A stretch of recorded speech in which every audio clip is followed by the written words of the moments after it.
İslam ezel ve ebed nizamıdır. Yani kökü ezelde, dalı ebedde bir nizamdır. Ve bu nizamın ruhu Kur'an'dır. Bu ruhu karartmak için işte Batı, Avrupa, İslam düşmanları bu ruhu söndürmek, bu ruha zarar vermek adına hadsiz saldırılarda bulunuyorlar. Şimdi zaman zaman bunu şöyle de ifade ediyor. İşte bu bir düşünce ve ifade özgürlüğüdür. Asla bu bir düşünce ve inanç özgürlüğü değildir. Bu bir barbarlıktır. Bu aslında İslam'ın ve Kur'an'ın şahsında bütün insanlığa karşı bir cürümdür, bir cinayettir. Bu bir İslamofobidir. Yani bu saldırılar bir İslamofobi, bir insanlık cinayeti ve ırkçılıktır ve yabancı düşmanlığıdır. Bu aslında insanlık için büyük bir felakettir.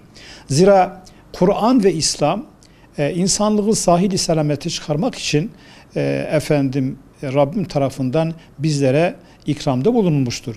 Bütün bir insanlık buna muhtaçtır. Bütün insanlık kurtuluşunu vaat eden bir İslam vardır ve o İslam'ın da ruhu olan Kur'an vardır.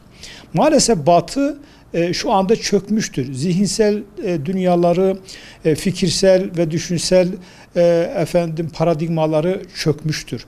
Bu çerçeveden baktığımız zaman onlar ne yapıp İslam'ı da devre dışı bırakmaya çalışıyorlar. Ama şunu unutuyorlar. Zira neslin ıslahı, arzın imarı, varlık dünyasının ihyası ve geleceğimizin inşası İslami düşünceyle mümkündür. Bütün bir insanlık buna muhtaçtır.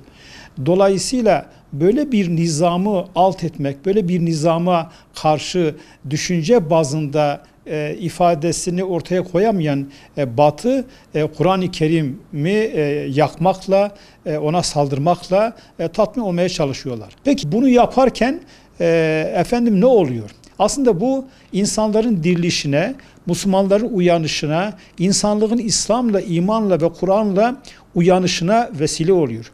Günümüz dünyasında tabi bizler de bu yapılanları mutlak surette her yerde lanetlemek, telin etmek durumundayız. Buna karşı bireysel manada, toplumsal manada ve İslam ülkeleri bağlamında görevlerimiz vardır. İslam ülkeleri de silkinmeli.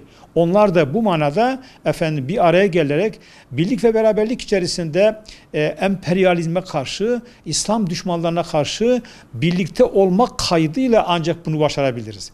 Ümit ediyorum bu batıdaki emperyalist ülkelerin ve İslam düşmanı örgütlerin ortaya koydukları bu saldırılar Müslümanların uyanışına, dirilişine, silkinişine ve kendine gelmesine vesile olur. Bu çerçevede dediğim gibi bireysel manada yapmamız gerekenler var, toplumsal manada yapmamız gerekenler var ve İslam dünyasındaki bütün ülkelerin bu manada ortak değeri olan Kur'an-ı Kerim'e sahip çıkıp Kur'an'ı kendi toplumlarının temel kaynağı olması gerektiğini ortaya koyarak bir dirilişe, bir uyanışa vesile olmalarını arzu ediyoruz.